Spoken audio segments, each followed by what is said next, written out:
Hudson Taylor was, as I'm sure many of you are aware, he was a missionary to China in the 19th century.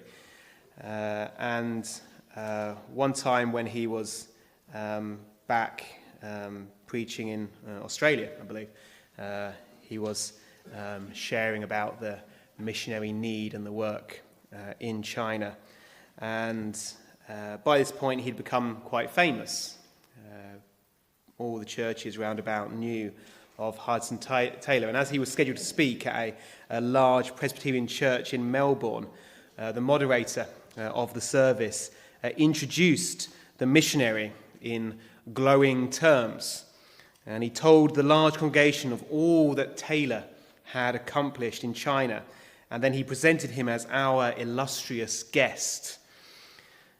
Taylor stood quietly for a moment and then opened his message by saying, "Dear friends, I am the little servant of an illustrious master."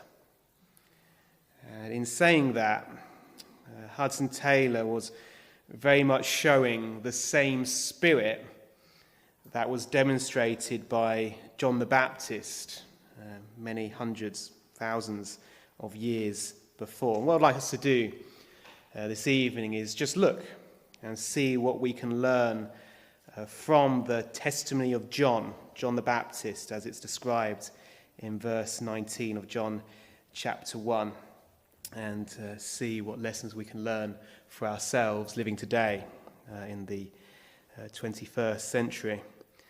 And it's interesting, every one of the gospel authors, Matthew, Mark, Luke and John, all